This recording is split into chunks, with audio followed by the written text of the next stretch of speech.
Hey guys, and welcome back to the Ramble. I am your humble rambling host, Mariologier, the bearded bard. And this is Times Are Tough, Part 3. Times ain't so bad, gentlemen. I mean, they sure as hell are rough and tough and mean and wicked, spiteful, chaotic and violent. But they ain't so bad. It's just a few fires, just some rioting, looting, pillaging, burning and a few murders. But times ain't so bad. It's mostly peaceful. Sure, freedom of speech is slowly being eroded and removed on account of hate speech and other such naughty things, effectively revoking democracy by denying people a right to speak their mind, thus forcing conformity of speech and thought, but hey, all's well that Orwell's, one supposes and imagines. Who gets to decide the intent behind a sentence written or spoken, but the one who wrote or spoke it? The powers that be and anyone who is slightly offended. This has been decided.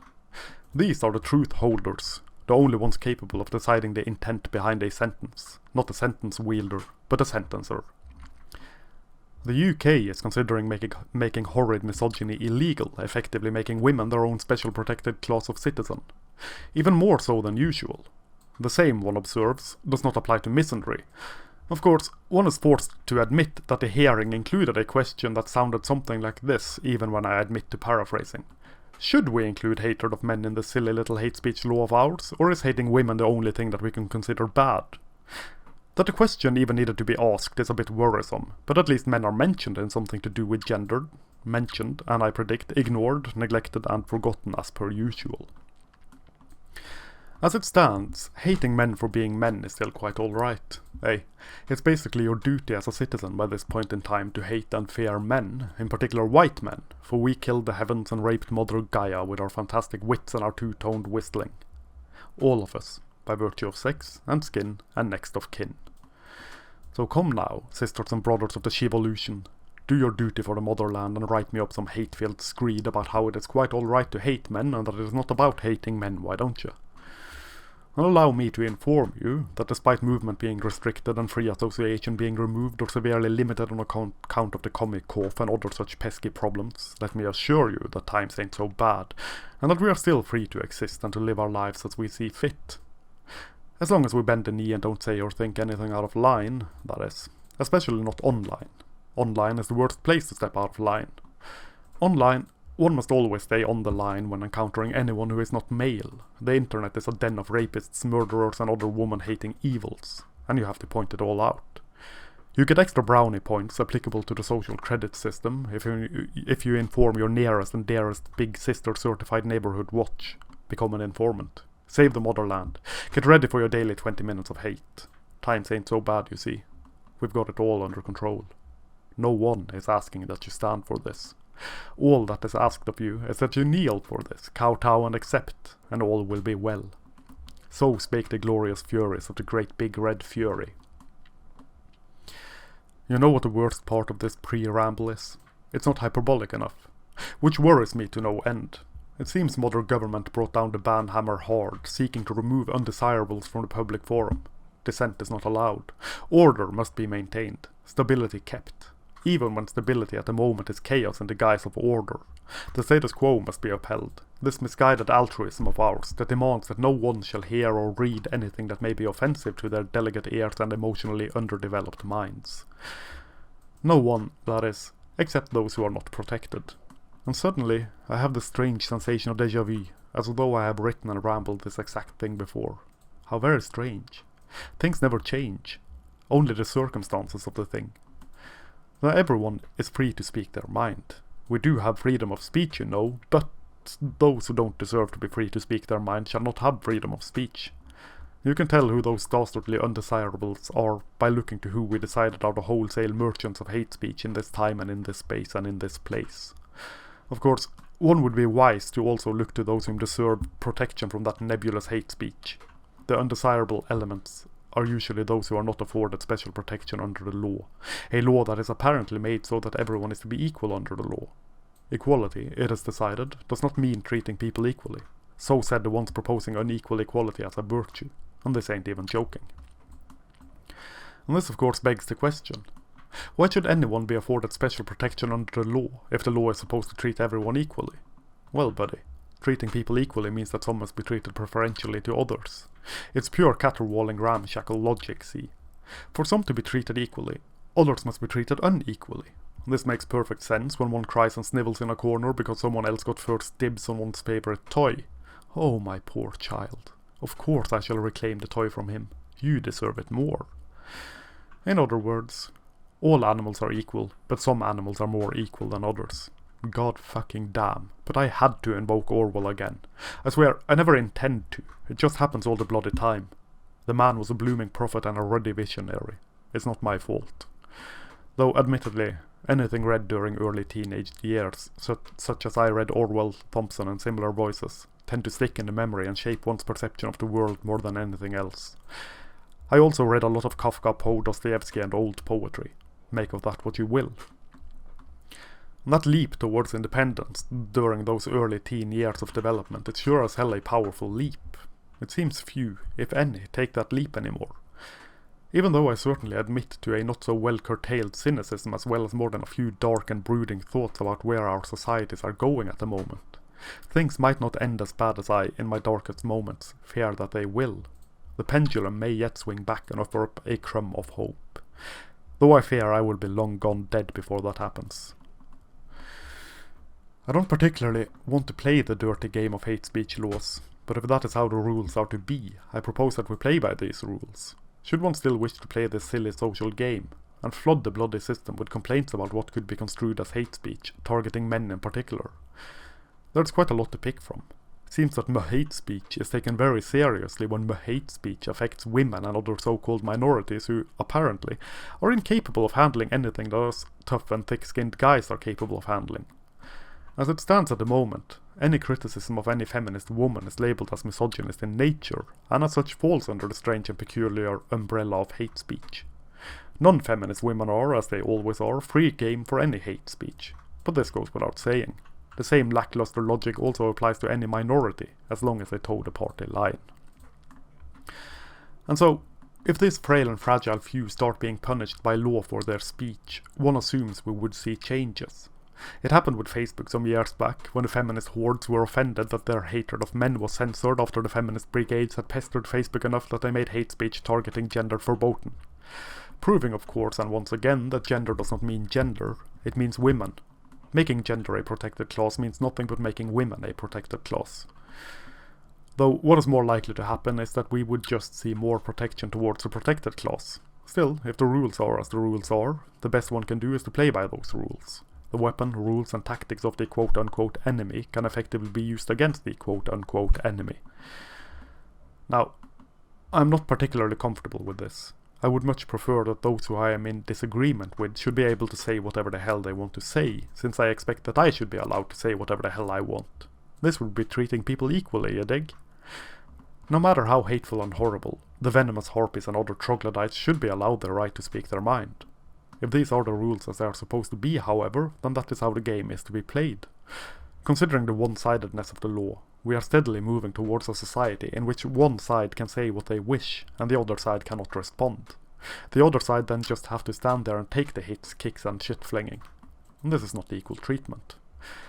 I don't understand why I have to state this, but there you have it. Not treating people the same is not treating people the same. Nor does it open up for debate. When one side is silenced under law and the other is not, the scales ain't balanced. This ought to be obvious, but hey, no matter. Equal treatment is what the harpies say that it is, not what common sense says that it is. If one chooses to play this silly game, these donkey defilers must be forced to play by their own rules, or forced to admit the unequal nature of the rules, which they do by labelling it positive discrimination, and so come the newspeak. For my part, I elected to withdraw from broader society, which sounds worse and more defeated than it in actuality is. I don't much care for the path we chose to walk down, and so I withdrew. At least as much as is possible. Becoming as self-sufficient as possible is part of the plan. Next year, I will be growing my own food. Would have done it this year, of course, were it not for the move being postponed due to the comic off so that we arrived far too late in the season to grow stuff. Gosh darn it, consarn it, and bugger all. And however strange it may sound, given the nastiness and mean-spirited tone in much of my ramblings, however corny and silly it may sound, the path I have elected to walk through life is a path of love, a path of empathy, care and compassion. Believe it or not, but I am a very compassionate man. It just so happens that I am empathetic and compassionate towards those whom the powers that be, those whom the opinion deciders decided are not to receive empathy, care and compassion. Aye, 'tis true, my compassion, care and empathy extends to the ones who are supposedly privileged enough to kill themselves in disturbing numbers. The ones who are so privileged that their deaths by despair, their grief and their loneliness, their sorrow and their quiet desperation becomes nothing but a statistic and a sordid punchline by those who don't hate men even when they state quite clearly that they do, you see. For those who claim they don't hate men, those who claim that there is no empathy gap, those who claim that men are privileged seem to lack the empathy, the care and the compassion to understand that telling men, particularly boys and young men, that they are inherently defective, that they are undeservedly privileged, that they are vile, wicked, violent oppressors of women, and of everyone else for that matter, proves the point of the empathy gap more than anything else. The proof lies in the pudding, so to speak, but the pudding is devoured by those who have demanded control of the discourse, and so we cannot dig into the pudding to find the proof proper. It makes little sense to me that those who are oppressed can dictate laws to protect themselves, handed them on a silver platter by their oppressors. But hey, reason has no place here. Objectivity is, after all, a tool of the patriarchy, a white supremacist and misogynistic invention meant to make white men and their naughty reasoning skills, nasty capacity for logic and horrible leaning towards objectivity the dominating class. I wish I were joking, but this, and similar sentiments, are apparently spoken in all seriousness at high levels of the gloriously sheltered academic institutes of higher indoctrination. If one is to follow this incredibly silly and, quite honestly, insulting line of thought, one can only deduce that anyone who is not a white male are born defective, incapable of logic, reason and objectivity. Were I a woman, or anything but me for that matter, I would be severely insulted by the suggestion that I am incapable of clear, rational and objective thought. I assume this is nothing but my personal bias at work, of course. I might just be projecting my heteronormative cisgendered white male capacity for reason and logic out into the world, basking in the affluent glow of my unearned privilege, or something nonsensical like that. This is not to say that I don't own any stocks in the oppression Olympics or in the victim hierarchy, of course. I am disabled, for one. Secondly, the illness that makes me disabled is somewhat rare and even more so in men, and so that has to afford me even more victim credentials. Thirdly, I am a lifelong insomniac. That's gotta count for something, right? I am also prone to depression, though this is most likely linked to the severity of my chronic pains as well as some long-lingering PTSD, so this may or may not count, according to the whims of the great quivering pussy in the sky. PTSD is a hell of a drug. Don't try it, kids. It's even worse than crack. Or whatever drug is the popular drug at the moment. I can't keep up with all the trends. And being introverted in an extroverted society has got to give me some brownie points for the budding victimologist. I also used to be fat, but I lost weight so I can't use that as a bargaining tool, unfortunately. I got thin privilege now, you see. I can reach, and I can reach even further, picking whatever could serve as a tool to grant me a piece of the glorious victimhood pudding. But, I am sorry to say, I am unable to keep the tone serious enough. It would have devolved into screeching something sarcastic before long. Well, more so than usual. It should, one hopes, not come as much of a surprise that I am not particularly fond of these chronic pains of mine, nor of my lifelong struggle with insomnia. If I wanted to use it for victim points, I probably could. But, you know, it's all rendered null and void by my straight white cis male privilege. This privilege revokes empathy, renders it effectively null and void. Apparently. The privilege granted me by the dubious powers that be makes it so that I must endure the steady stream of misandry and other politically correct hate-filled drool that run through our societies at the moment. The privileged must always tolerate unbridled hatred and must never experience empathy nor care nor compassion for reasons of unearned privilege. Privilege which, incidentally, is invisible to the privileged one. Which is a brilliant way of doing things, since it can be neither proven nor unproven, yet used as a bludgeoning tool by those who claim to be able to see this privilege floating in the air like some strange ghost of patriarchal privilege past, come to shame you into compliance. Aye, 'tis a river of shit in which one must learn to swim before one sinks and drowns and dies. Or, one could elect to not step into the river of shit at all. The option to turn away is always there, and will always be there. It is not an easy path, not by any stretch of the imagination, but hey, most of the work is already done by those who decided that men are privileged and so shall be afforded less care, love, empathy and compassion. I got my finest lesson in the empathy gap when I was wicked and mean-spirited enough to ferociously showcase my undeniable privilege by complaining about the searing pains I live with every day on the most hallowed platform for social maladies and social justice, Facebook. Some feminists, you know, the ones who live and breathe chronic victimhood, saw fit to tell me that I was not allowed to make myself out to be so pitiful. This was sent my way in a private message, which I found to be interesting. Almost as though she did not dare shine a light on her own uncaring nature for all to see by posting her complaint about my pains on my wall. Still, it was much compassion, such empathy, wow, from the ideology known to hold the true empathetic nature of people kind in their sweaty paws. Though I knew of the lack of empathy levied at men prior to this really was to me the most distinct marker of just that. Feminism is for men too, you know, as long as men don't complain about anything and just do what feminism dictates. Which includes not complaining about being in constant pain. We are naught but whining man-children. All of us. And so they bathe in male tears or they drink male tears when men speak about their problems, only to complain that men don't speak about their problems. And coming from the throats and tongues of those who believe that the iPhone is sexist and that women should be offered free rides home after being out on the town for a night, despite men being more likely to be victims of violence and thus the ones more deserving of a free ride home. And this happened in Norway. 4 taxi cabs gave free rides home for women and women only. As tradition dictates, they were painted pink. Which is interesting all on its own, because I was led to believe that this was horribly gender stereotyping. Feminism, one learns, is allergic to the color pink. Unless it comes with some unearned favor, one supposes. It follows that our Department of Equality, there to make sure nothing of a discriminating nature happens, decided that they could not speak to whether this was gendered discrimination or not. Very interesting, I think. They could not even decide whether this was gender discrimination or not, when it most certainly was, and thus most probably was illegal under the law, such as the law is. Well, it probably ain't, considering that the law is written to particularly help women and minorities, which in itself is discriminatory and thus contrary to the law itself.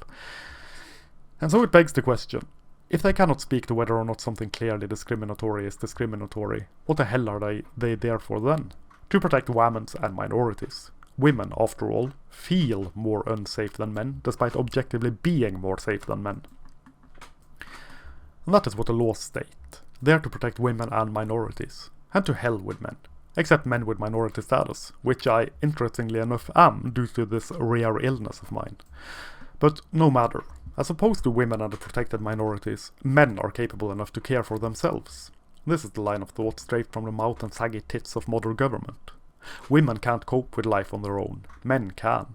Yet men, it seems, are not allowed to care for ourselves, because we are supposed to sacrifice our safety and our sanity on behalf of women. He for she as an example, the laws of the land as another example. And minorities. And yet me, and people such as myself, are considered to be the ones with a negative view of women. It is incredibly hostile, incredibly spiteful, and hateful to expect women to act like adults are supposed to act. That would be demanding too much of women, it seems, and of minorities, apparently. Proposing that the rules be applied equally is also demanding too much of women and minorities. They shall be offered extra protection and granted extra laws for them and only them, for that is all-encompassing and all-devouring equality. This society of ours claim to be all about inclusivity, claim to be all about equality, claim the tender term altruism and humanitarianism to be the guiding light that shines and beckons. Yet that path is not a path of love. What is proposed as love, as compassion, as human compassion in fact, is nothing but divisive drivel. It is scorn, it is hate, and it is shame. The insults fly, the hatred spreads and grows if one wears the cloak of nonconformity and so fly in the face of the narrative such as the narrative is. We are all-inclusive, all-encompassing, all-loving and all-empathetic as long as no one dares come with the proposition that we should, perhaps and perchance, listen to what men go through. If you do just that, all hell breaks loose, for including men in the equation is haram, particularly white men, wicked and mean majority as we are. Those who are allowed to speak on behalf of men are not men, or they do not speak from being men. They speak from being feminist, and they speak from feminism. They may be men, but they do not speak as men, as common, ordinary men. They speak as feminist men. They speak from intersectional feminism. They speak from critical race theory and from gender studies. Experts in the fields, driven by naught but ideology and scorn and, dare I even say it, penis envy. These are the ones who speak on behalf of the common man, not the common man. I remember watching a debate on our national television station, functioning much the same as the BBC, about men's rights. The ones they hauled in to speak on this topic were two feminist women who stated that men who whine about their rights, or lack thereof, are unsexy. That was the main argument, the main bone of contention apparently. Men who complain about their station in life are just plain unsexy. No MRA was there to defend, no man at all was present in order to propose another way of looking at it. Just two feminist women complaining that these men weren't sexy enough for their liking. How incredibly arrogant. How very objectifying of them.